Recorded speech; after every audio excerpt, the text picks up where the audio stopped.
Selamat datang di acara Business Insight Creative Talk yang kedua yang diselenggarakan oleh Kadin Indonesia, Badan Pengembangan Ekosistem Perfilman dan Animasi Kadin Indonesia. Saya Kevin Wu mewakili sahabat-sahabat dari Kadin menyampaikan selamat datang kepada semua tamu yang telah hadir pada acara siang ini.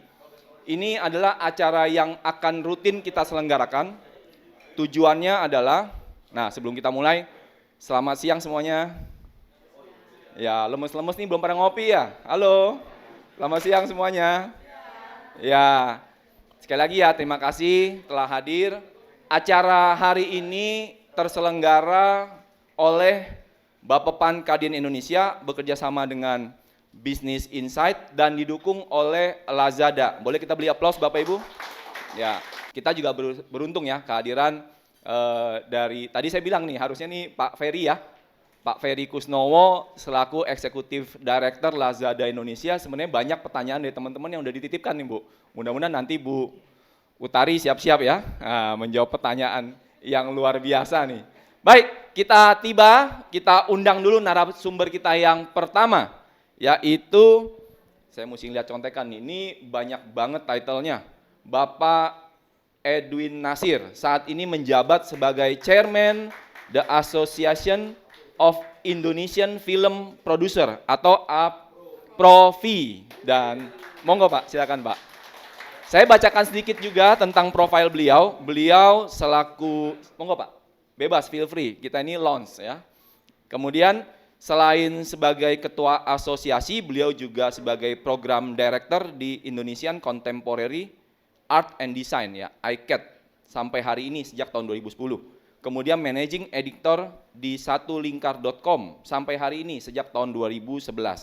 Komisioner Badan Perfilman Indonesia atau Indonesian Film Council sejak tahun 2014 hingga 2017.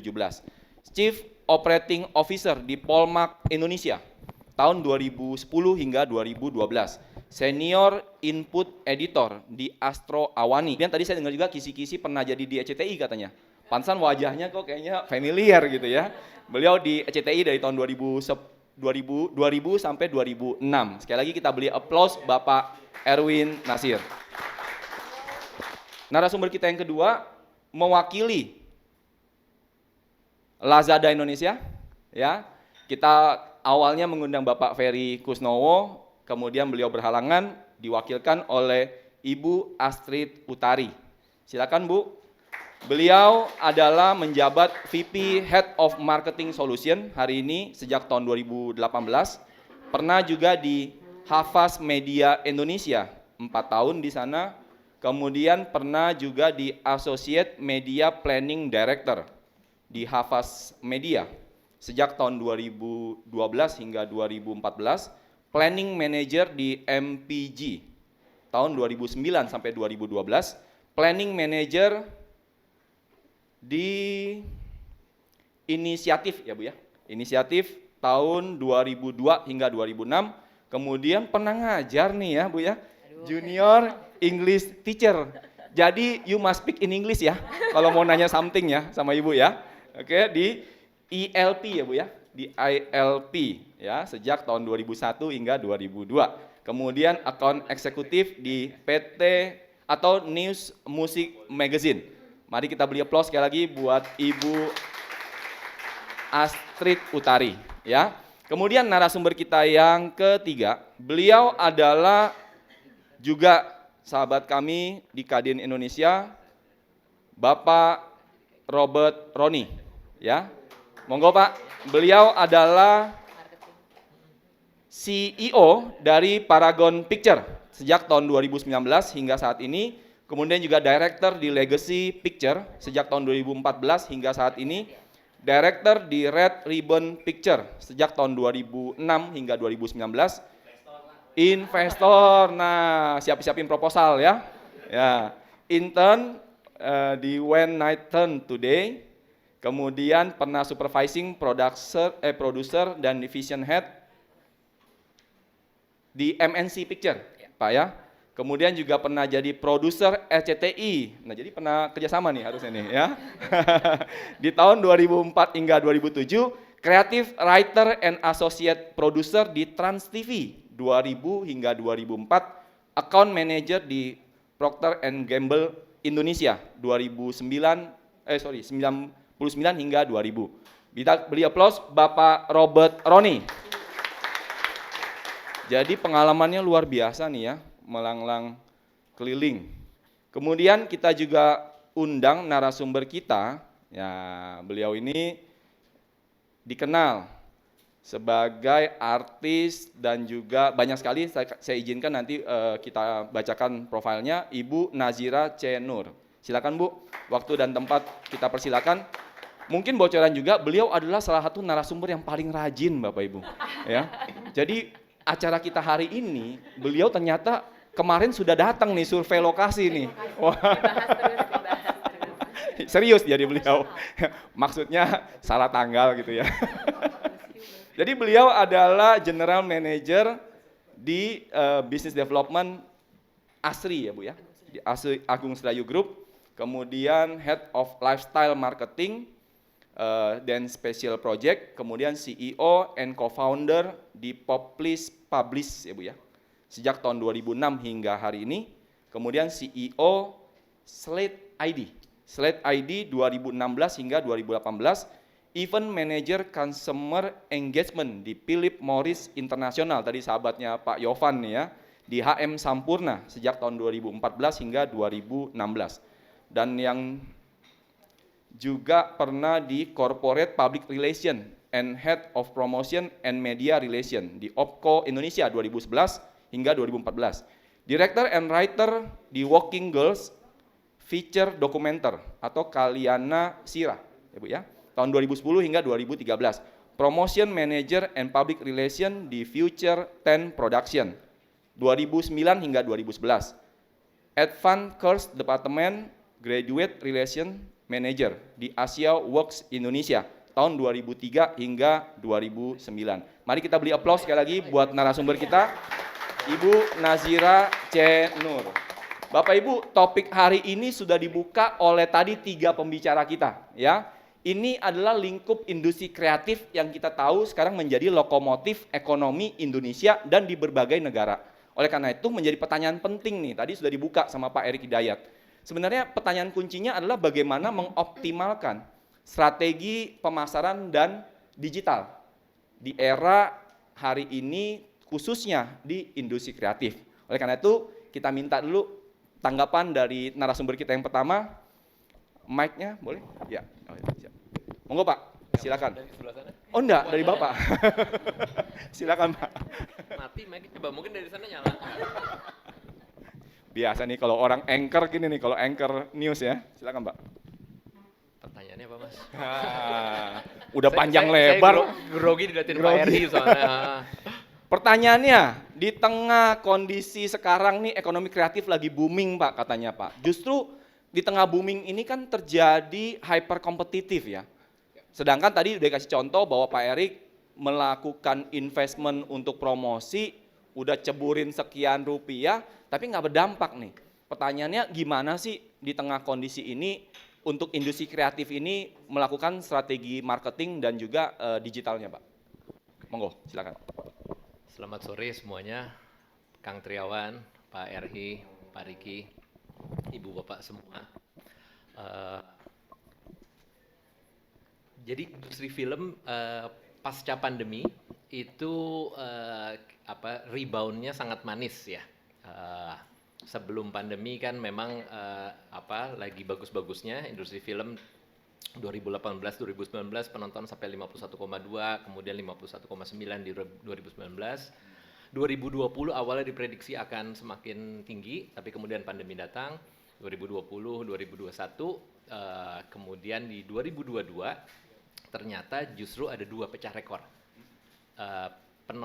Total penonton setahun terbanyak, jadi 2022 itu 54 juta sekian, bedanya sedikit, yang belum pernah terjadi sebelumnya, dan kemudian rekor all time box office untuk satu film.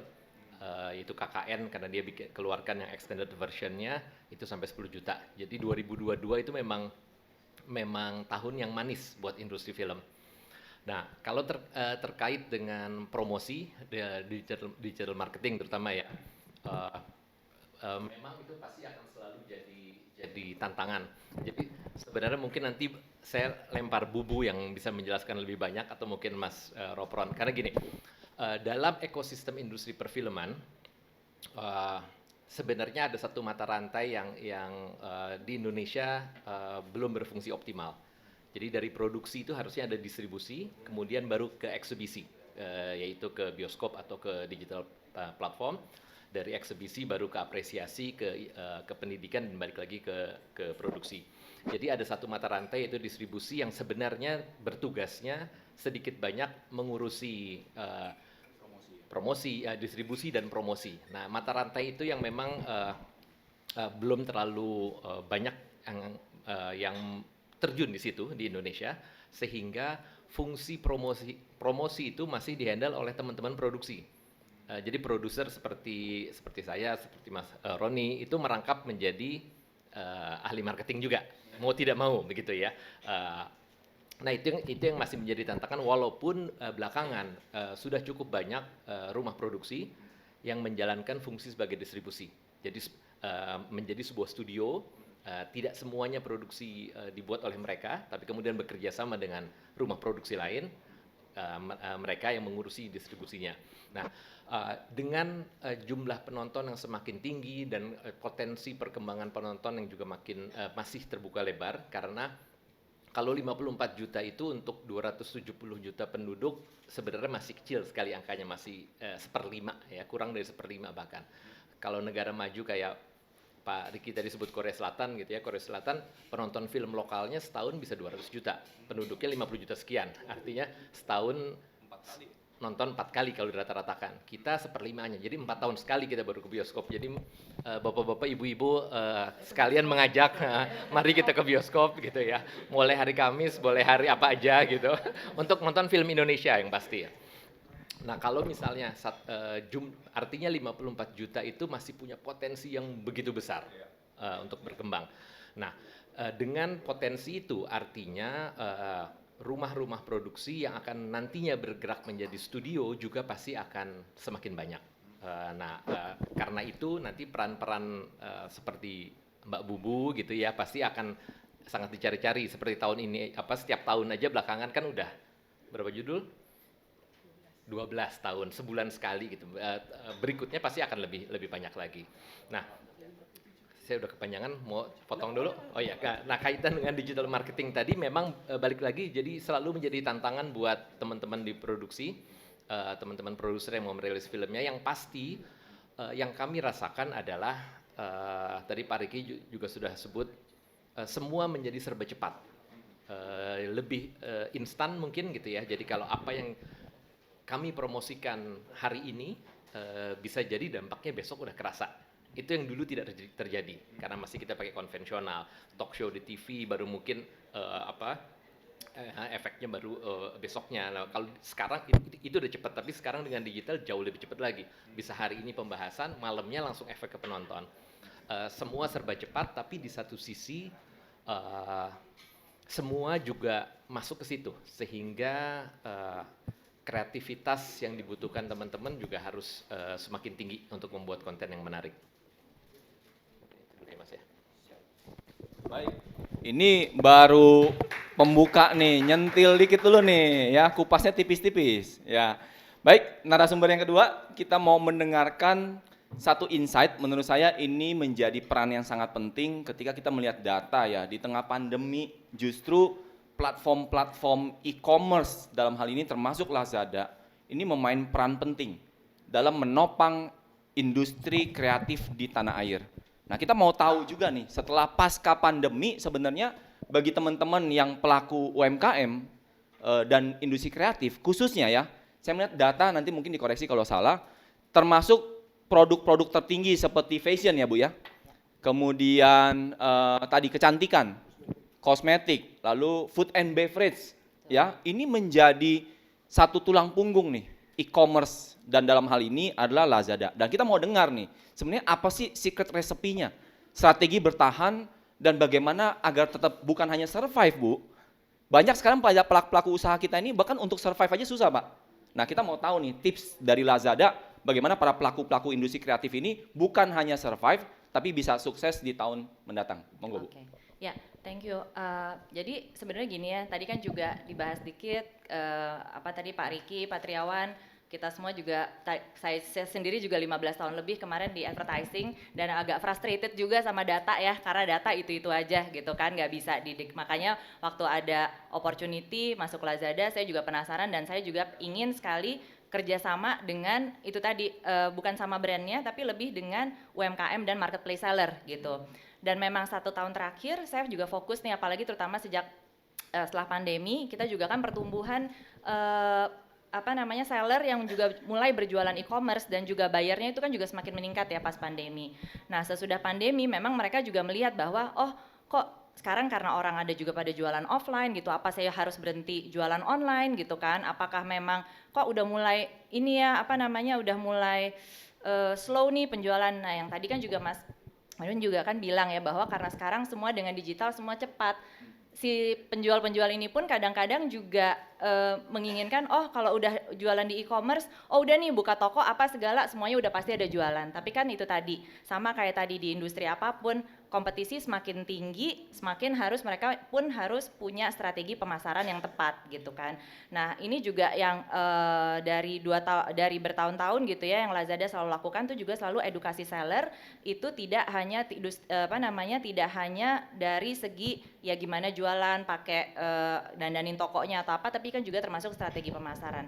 Dan yang menarik dengan marketing di e-commerce, kalau misalnya tadi dalam industri kreatif itu kan juga untuk memenangkan persaingan yang penting konten, ya kan.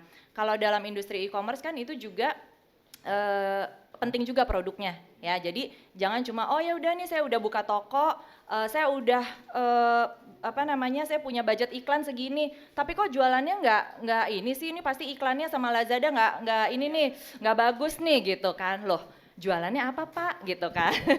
Ternyata juga jualannya dia cuma barangnya cuma sedikit gitu kan, atau cuma kayak 2 jaket hoodie yang dia bikin terus ya udah gitu aja gitu kan. Nah, sementara kalau kita bertemu dengan yang industri yang lumayan kreatif gitu ya, dan dianya sendiri juga sangat inisiatif untuk mempelajari marketing, dia juga bisa tahu, dia menggunakan data-data yang kita provide, dia pun melihat setiap minggunya. Dan yang namanya berjualan di e-commerce ya, dan yang sekarang juga para pelaku UMKM dan pelaku industri yang juga harus lakukan, walaupun misalnya data tidak lengkap, yang namanya digital marketing itu setiap hari harus dicek, setiap hari harus dilihat nih performanya. Kalau kayak tadi sempat ngobrol dikit sama Bubu, katanya kalau yang namanya social media tuh harus 24 jam gitu kan, harus dimonitor, harus dilihat gitu kan, ada conversation apa sedikit gitu. Nah, sama nih kalau kayak seller-seller yang sukses di kita gitu ya, terutama yang di industri fashion, mereka tuh biasanya setiap hari ngelihat apa sih trennya, consumernya Lazada lagi cari apa gitu kan. Oh, ternyata lagi seperti ini. Oke, kita bikin yuk sedikit yang modelnya seperti ini gitu kan, karena kan lagi tren nih yang kayak gini gitu ya.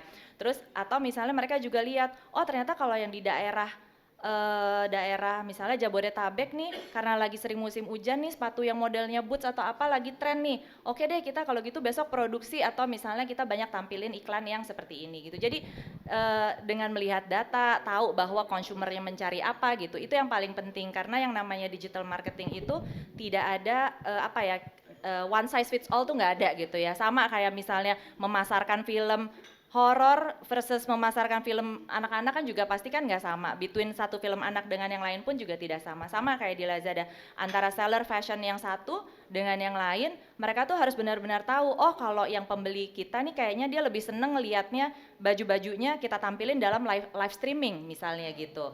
Atau misalnya oh kita kombinasikan, kita pakai traffic dari luar, dari TikTok dan Facebook, kita bikin Instagram Reel sama TikTok video di situ. Kemudian nanti di Lazada pun kita juga bikin live streaming. Terus nanti juga kita juga beli keywords di Lazada supaya dia juga muncul. Jadi hal-hal seperti itu yang mereka selalu test and learn, dan biasanya yang sukses itu adalah yang memang mau melihat data, ya, mempelajari data, mau belajar gitu ya, dan nggak cuma nyontek, oh yang toko sebelah apa sih bikin apa, oh bikin kayak gitu, aku bikin kayak gitu juga deh, nggak bisa kayak gitu. Dan harus ada unique selling point dari si tokonya juga, jadi kreativitasnya dia dalam menghasilkan barangnya supaya juga lebih stand out dari yang lain, itu juga penting. Itu sih yang saya lihat gitu ya so far dari yang sukses gitu ya, seller fashion terutama di Lazada. Iya, ini kesempatan perdana ya Bapak Ibu ya. Nanti kita akan gali lebih dalam. Saya rasa banyak, saya juga tadi tergelitik pertanyaan-pertanyaan detail. Tapi nanti ini bukan satu arah. Bapak Ibu tetap stay. Kita tetap santai. Ada kopi, ada snack, silakan. Tapi nanti kita akan masuk sesi yang sifatnya diskusi dua arah. Thank you, Bu Tari. Tepuk tangan dulu dong. Ya. Nah, yang berikutnya ini teman saya di grup yang sama ya, Bung Robert Roni. Ini juga sangat fenomenal karya-karyanya. Dan kalau kita lihat dari apa yang sudah dikerjakan, saya rasa kita juga bersyukur ya. Beliau bisa sharing di tengah kita. Mungkin bisa kasih tipsnya, Bung, silakan. Ya, terima kasih. Selamat sore semuanya. Selamat sore Kang Triawan, Kang Erhi, Mas Riki. Saya sebenarnya jarang sih ke Menara Kadin. Hanya kalau meeting aja ya Kang ya. Untung tadi nggak nyasar ya. Tapi macet hari ini sih. Iya, iya, siap. Ya, anyway, kita selalu ngomong soal data, jadi mungkin saya sedikit juga share ya mengenai industri film di Indonesia gitu. Agak sedikit mundur sedikit, tapi saya coba nggak panjang-panjang. Jadi sebenarnya film Indonesia itu memang fluktuatif sih, naik turun. Sempat kita di masa jaya tahun 70-80-an gitu ya, terus kita sempat mati suri tahun 90-an. Kita baru ada revival lagi tahun 2000-an berkat Mbak Mira dengan 2 film fenomenal. Dapat Dengan Cinta waktu itu tahun 2002. Setelah itu naik sampai itu 2007 kita sempat mengalami mungkin waktu itu sempat puncak ya karena kita sempat mencapai 30 juta penonton waktu itu rekor dan 56% market share sebenarnya. Jadi kita udah mengalahkan film asing sebenarnya tahun 2007. Tapi karena banyak faktor ya, salah satu mungkin karena nggak ada distributor di Indonesia, makin banyak PH yang berlomba-lomba bikin film yang apa adanya lah istilahnya ya. Saya nggak mau coba tapi apa adanya dan dengan budget seadanya dan memflooding market dengan film-film yang begitulah gitu ya. Dan secara perlahan tapi pasti film Indonesia perlahan turun lagi. Dari yang tadi 30 juta itu sempat turun sampai tahun 2011 itu titik nadirnya kita cuma 11 juta penonton setahun. Bayangin. 11 juta penonton selama setahun dan gak ada satupun film tembus 1 juta waktu itu. Dan mengalami kondisi seperti itu kurang lebih 15 juta tiap tahun sampai tahun 2016 kita revival lagi yang sebenarnya kalau gak ada pandemi sih kita naik terus itu. Tahun 2016 itu kita mencapai 35 juta penonton. Jadi waktu itu record that time itu udah paling tinggi. Dengan ada 10 film tembus 1 juta penonton lebih gitu. Dan lagi-lagi Mbak Mira yang juga salah lokomotifnya dengan film Ada Batin Dengan Cinta 2 waktu itu. Dan banyak lagi lah film itu waktu itu ada Warkop, ada My Stupid Boss dan banyak lagi. 2016 35 juta penonton, 2017 naik lagi jadi 40 juta penonton, 2018 naik lagi jadi belum 2019 ya 51,2. Iya. 51,2 ya, naik lagi 10 juta terus naik lagi jadi 51,9. Jadi kita sepakat karena ini unprecedented ya, nggak pernah ada negara yang penonton lokalnya itu naik 20% lebih tiap tahunnya itu. Hanya pernah terjadi di Cina tahun 2000-an sampai tahun 2007 itu. Karena mereka pada pembangunan bioskop yang gila-gilaan waktu itu. Kita kan enggak gitu kan. Jadi semua waktu itu seluruh dunia menoleh wah Indonesia next big thing ya. Sayangnya setelah 2019 pandemi happen. Kita semua sempat terpuruk dan pesimis lah ya. Tapi untungnya ternyata industri kita bounce back lebih cepat daripada yang kita duga. Tahun 2002 lalu itu tadi sebelum oleh Edwin kita mencapai rekor dengan 54 juta penonton gitu ya. Dengan 14 film tembus 1 juta, lebih dari 1 juta dan KKN tembus 10 juta penonton. Tapi hanya satu yang pasti sih di dunia film kita ini, bahwa nggak ada yang pasti. Jadi terlihat dari tahun 2023 ini kita mulai ngobrol antara dengan teman-teman produser baik dari Aprovi maupun yang lain. Kenapa 3 bulan terakhir ini semua film cenderung sepi gitu, lesu ya. Bahkan film-film yang dianggap akan jadi besar sama sekali nggak mencerminkan angkanya itu. Ada memang satu film yang sukses tembus 1 juta penonton jadi waktu maghrib bahkan sudah 2 juta 2,1 juta penonton gitu ya. Tapi yang lain dalam kutip sangat-sangat underperform. Underperformnya itu amat sangat underperform gitu, nggak cuma kurang tapi benar-benar disaster lah in a way gitu ya. Jadi kita nggak perlu sebut judul lah apa ya.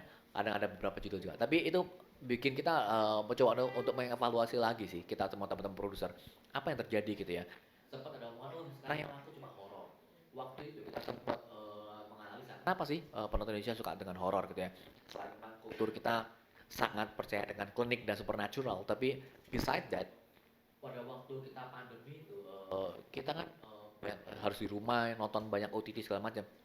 Jadi film drama dan segala macam itu udah habis lah ditonton oleh mereka di OTT gitu ya. Jadi pada saat setelah pandemi tahun 2022 itu orang pengen keluar ke bioskop yang memang perlu effort ya selain mengeluarkan uang, tapi juga harus ke mall apa segala macam untuk itu.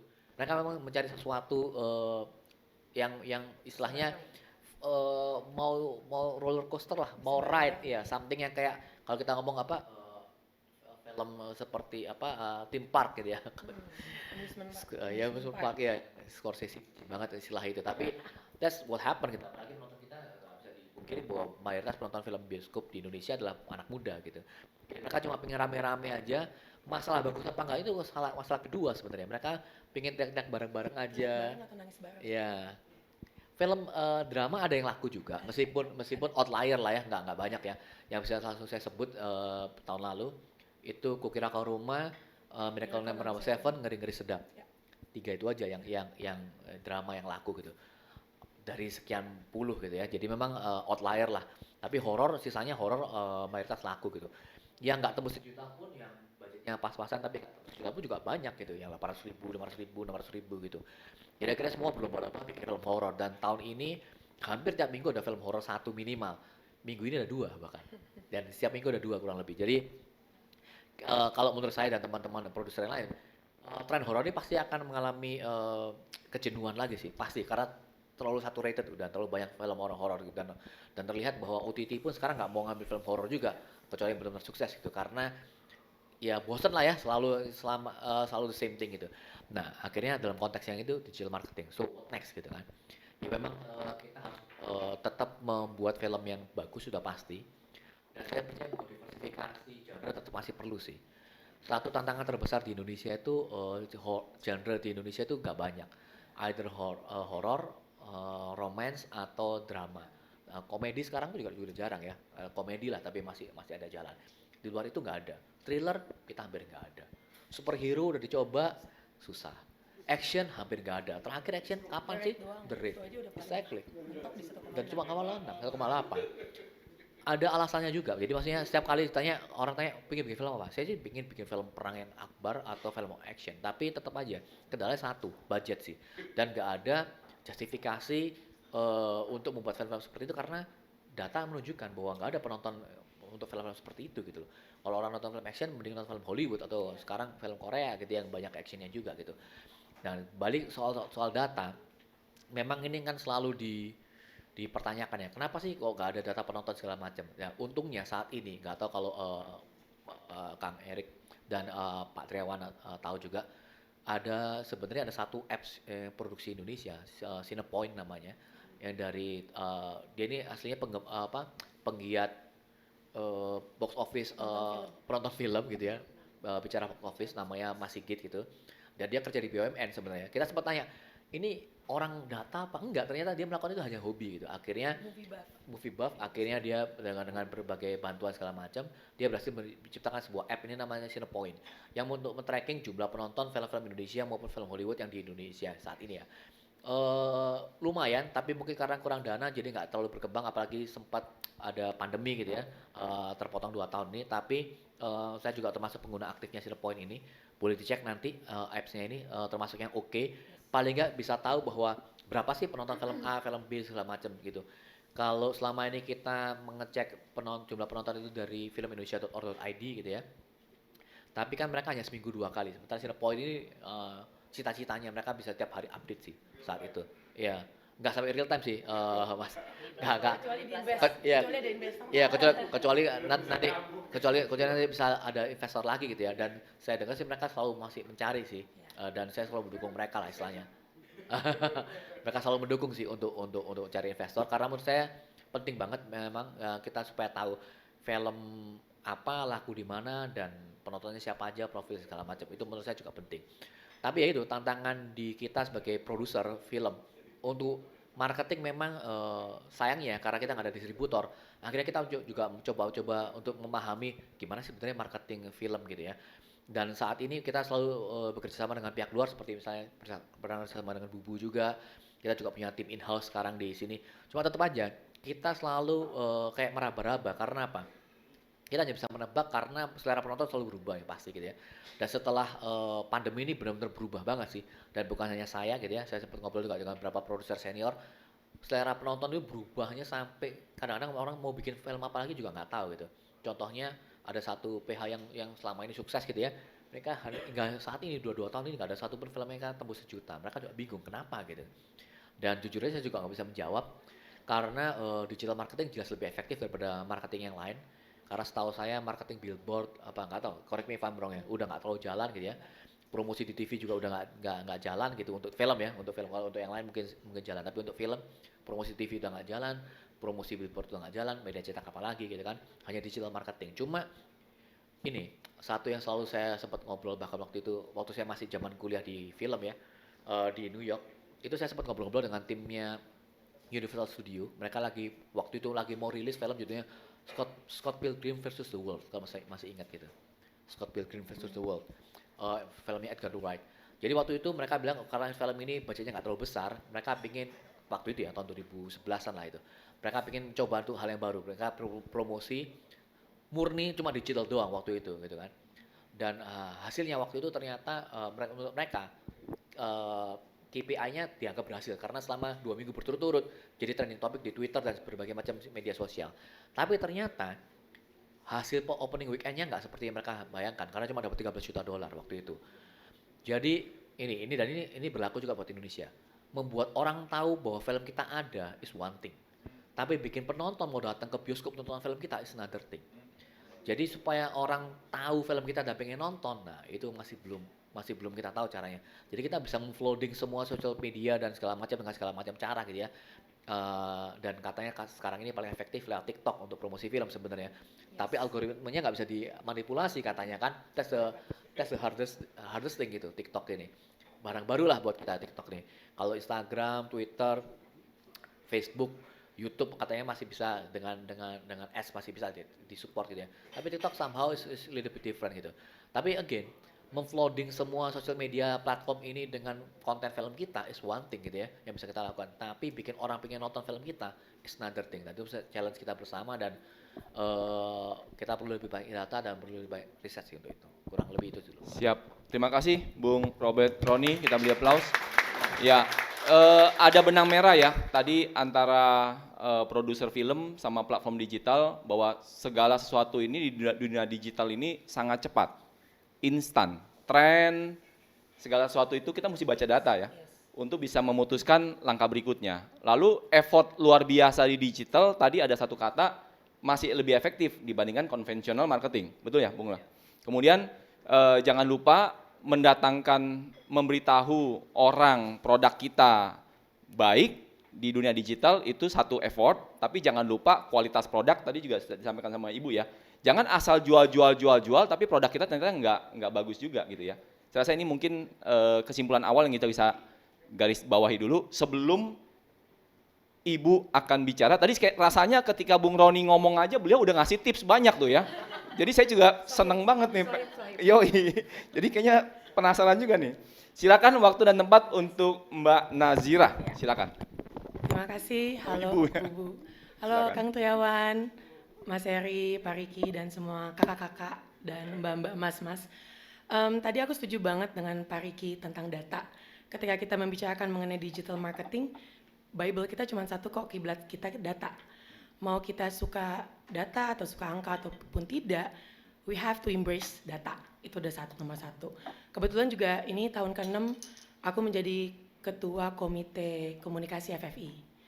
Dan bayangkan ini tahun kan dulu, jangan dimimbar sini dong Kak. Ya. Dan di FFI pun kami masih mengumpulkan semua data pemenang. Jadi bisa dilihat juga dimanapun kita melakukan kreativitas atau melakukan suatu kontribusi, data memegang peranan penting. Nah, yang kedua, tadi aku setuju sekali dengan Mas Edwin dan aku panggilnya Koko Roni, apalagi Mbak Astrid, ketika kita ngomongin digital marketing tidak ada yang template ya.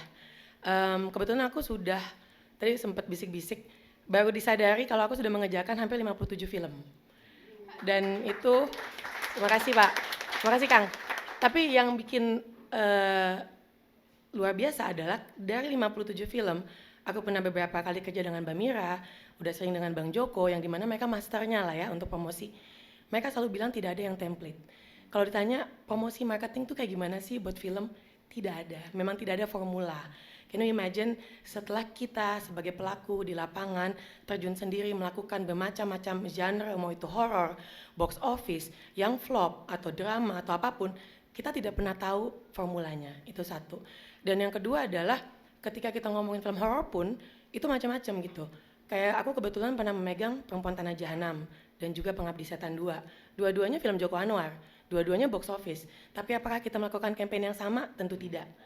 Jadi ketika ngomong tadi sama Mbak Astrid, digital marketing kalau buat film, melanjutkan Mas Erik dan juga Pak Riki, hidup kita memang cuma 4 hari. Sesedih itu, se-challenging itu, Kamis sampai Minggu. Itu 4 hari yang benar-benar ya kita, ya, dan kita udah membuild up 3 bulan sebelumnya untuk 4 hari itu. Jadi bisa dibilang ketika 4 hari itu muncul, kita udah gak tidur. Walaupun aku bukan tim sosmed ya, biasanya kita bekerja sama dengan partner social media, cuman di tim marketing itu tidak ada yang tidur, kita social hearing, kita pick up, conversation-nya seperti apa. Ketika itu negatif sentiment, gimana kita membuatnya positif sentiment. Ketika itu positif sentiment, gimana kita meride on dan mengamplify sehingga lebih besar lagi. Jadi nggak ada yang pernah berhenti di situ. Ketika kita merasa udah box office, terus apa? Apalagi? Nggak pernah tidur, nggak pernah istirahat gitu kan. Dan dari 4 hari itu juga, tadi Kang Triawan juga sempat bilang ya, kita mesti mikir out of the box. Aku setuju sekali, karena yang tadi Pak Riki sempat bilang, konsistensi. Satu hal yang paling penting juga inovasi, karena tidak bisa diulang. Tadi Mbak Asit mungkin udah membicarakan ya, tiap produk, cara pembicaraannya, cara komunikasinya berbeda. Film pun demikian, mau itu dari genre-nya atau dari angle-nya, dan mungkin juga Mas Edwin dan Koko Roni juga pasti bisa kasih masukan banyak sekali mengenai kesuksesan lakunya film ya, karena ini kita ngomong di luar kualitas, karena banyak sekali sayangnya film-film berkualitas tahun ini dan beberapa tahun ke belakang yang mungkin masalah timing, mungkin itu play so much part gitu, dan itu scary ya. Di satu sisi sangat challenging, sangat menarik, tapi di sisi lain kita jadi kayak deg-degannya tuh nggak pernah hilang gitu kan. Nah di digital marketing juga kita mesti lihat platform sekarang yang lagi kuat dan seksi itu memang TikTok. Tapi ketika kita mau mendrive conversation, itu kita pasti masih lari ke Twitter. Conversationnya seperti apa sih? Ketika kita mau ngomongin angle, oke, film horror A, kita mau ngangkat nih mitos di baliknya. Filmnya masih 3 bulan lagi, tapi kita mau ngangkat mitosnya dulu deh, tanpa branding, tanpa judul. Kita lari kemana? Ke Twitter. Kita kerjasama dengan KOL Twitter, kita ramu conversation itu seolah-olah yang ngomongin bukan kita. Itu anti sekali kalau ketahuan sampai kita yang bikin gitu kan. Dan hati-hati sekali karena sekarang netizen pinter banget. Dikit-dikit kalau ada activation, nih pasti S2 marketing ya kan. Jadi kitanya mesti tambah pinter karena penonton tambah pinter itu kan. Publik tambah pinter. Yang tadi Kang Triawan mention yang soal billboard, itu kejadian di Bandung Kang. Dan diturunin polisi. Jadi makanya, jadi kita juga sempat yang apa kita ngelakuin itu ya, tapi pas udah kejadian untung enggak ya gitu, karena diturunin polisi gitu. Nah hal-hal seperti itu yang akhirnya kita membuat otak kita selalu membrainstorm pikiran-pikiran, ide-ide yang nyambung juga dari tadi Kang Roni dan Mas Edwin. Kita nggak bekerja sendiri, kadang-kadang dia nanya, Mbak Bu publisis yang promosi semua film ya? Enggak, publisis itu under promotion and marketing team, yang tadi mereka sudah bilang, kadang ada, kadang tidak. Tapi membuat saya bahagia ketika saya di-hire atau kerjasama dengan PH-PH yang produsernya pinter-pinter. Jadi mereka tahu apa yang mereka mau, terus kita jadi think tank. Itu luar biasa. Banyak juga PH yang hire terus mereka nggak tahu apa-apa. Nah itu kita pusing, kadang ada distributornya. Kadang-kadang kita mesti kasih masukan, distribusinya ke sini. Nah tapi kalau dengan yang sudah pengalaman, think tanknya adalah bersama-sama. Lalu di digital marketing juga conversation itu di Twitter.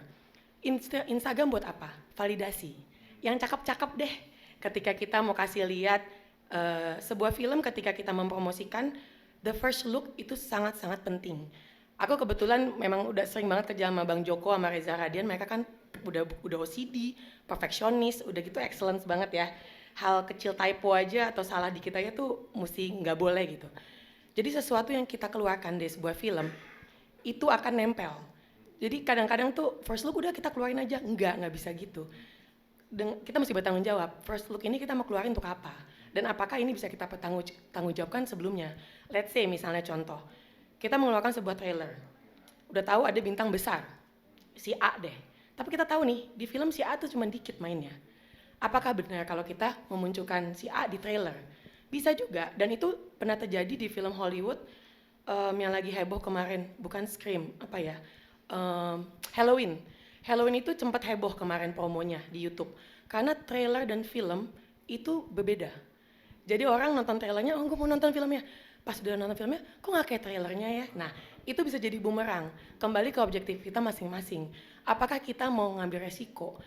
Bukan memanipulasi ya, cuman mislead orang untuk datang aja dulu ke bioskop beli tiket, knowing that that person is not gonna be there secara main cast atau supporting cast.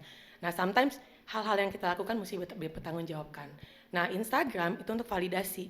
Ketika kita mau ngepost sebuah gambar atau karakter reveal gitu ya, poster itu biasanya di Instagram. TikTok udah untuk apa? Itu udah buat mes. Everything sekarang itu TikTok gitu. Dan memang yang sangat berguna adalah partnership. Kadang-kadang kalau ya supaya mau FYP segala macam, ketika kita apalagi sejak pandemi ya, kita belajar kalau it's all about collaboration. Ketika kita jalan sendiri di industri manapun, kalau kita bangkit sendiri nggak akan kuat. Kita mesti bangkit bareng-bareng. Makanya di satu sisi blessing in disguise ketika pandemi berakhir, bukan berakhir ya, insya Allah udah mau berakhir, film pun bergabung gitu kan. Karena yang tadinya mungkin jalan sendiri-sendiri ya, Kang Roni, Mas Edwin, kita tahu sendiri yang mana-mana, pada saat di pandemi itu semua saling mensupport sama lain. Dan itu juga sih bagaimana kita kembali lagi kepada soal digital marketing and how we use it effectively dan responsibly adalah pertama cari tahu dulu objektifnya kita apa. Kedua, segmen. We have to know our audience. Dan audience itu juga kita mesti ada tahap-tahapnya. Yang pertama apa dulu? Apa mau mass? Awareness aja dulu. Dan kadang-kadang nih agak tricky. Mass itu bukan berarti beli tiket loh. Kadang-kadang kalau, dan ini suka sakit hati ya dan sedih, aku agak curhat sedikit. Kadang-kadang kita melihat, wow ini lagi roadshow, wih gila penontonnya apa yang datang untuk ketemu bintangnya banyak sekali ya. Did they buy the ticket? At the end of the day belum tentu convert ke ticket sales. Dan itu yang kadang-kadang kita nggak boleh denial, oh kita udah promo macam-macam, tenang-tenang. Ternyata pas hari pertama nggak kayak gitu. Nah disinilah digital marketing itu memegang peranan penting. Pak Riki mau tambahin aja, sebenarnya kita juga udah ada apps. Selain tadi Cinepoint buat mengukur jumlah penonton, kalau digital agency buat film itu biasanya kita udah ada dapat feedback film-film ini conversation-nya di mana aja. Jadi kita bisa tahu tuh, ya. Dan itu udah lumayan banyak digunakan. Yang penting mereka punya tools-nya ya. Aku nggak punya, tapi yang digital agency biasanya punya. Di situ kita bisa lihat di bulan itu, let's say kita ngomongin film Gundala. Di bulan itu Gundala lagi diomongin yang keberapa. Bulan itu kelihatan tuh kan ada 4 film yang lagi dibahas. Itu ada grafiknya. Oh Gundala di sini, terus kok dia menukik ke bawah ya? Terus dia naik lagi. Naiknya kenapa? Pas dilihat, oh nih pas preskon. Jadi kita bisa belajar di situ. Bukan saja daripada itu, kota-kota kita bisa tahu. Kita bisa ngelihat nih Gundala udah ngomongin di mana aja. Pas dilihat, wah kok Makassar masih sepi ya? Ini kayak kurang deket nih sama Abimana nih. Ya udah kita ke Makassar gitu. Jadi hal-hal kayak gitu udah ada. Itu sangat membantu. Cuman memang aku kenapa? Sudah ada ya Kang ya. Intinya adalah digital marketing itu udah nomor 1. Kalau media itu untuk apa sih? Media pun tadi Kang Eri sempat nanya apakah masih relevan kalau media. Media iya, karena kita udah banyak new media. USS Feeds, Volix itu udah kayak sahabat deh. Tapi apakah kita melupakan harian Kompas? Tentu tidak. Itu kebanggaan sendiri ketika kita mempromosikan film, filmnya masuk paper. Kita membuka halaman Kompas aja tuh kita masih yang masuk Kompas gitu kan. Tapi kita mesti lihat sendiri filmnya itu ke arah mana, again segmennya mana. Ketika segmennya lebih muda, pasti new media yang harus kita peluk terus. Seperti itu kurang lebih. Terima kasih ya. Iya, luar biasa ya. Ini adalah sesi yang saya tahu pasti banyak sekali yang kita masih mau tanyakan ya. Tadi sampai teman-teman politik aja tergelitik ya untuk hadir dan nanya. Jadi nggak apa-apa, tadi kita cuma bercanda aja. Teman-teman yang mau promosi boleh kok di Kadin, memang tujuannya kolaborasi ya. Jadi jangan kecil hati, justru di sini kita mau cari partner. Setuju ya? Jadi silakan teman-teman sering hadir di sini. Kadin rumahnya pengusaha Indonesia. Ya, setuju ya? Jadi jangan tabu, kadang ada acara, oh nggak boleh promosi, enggak, di Kadin boleh promosi kok. Memang tujuan kita kolaborasi, setuju ya? Ya kita beli aplaus sekali lagi buat narasumber kita yang telah hadir.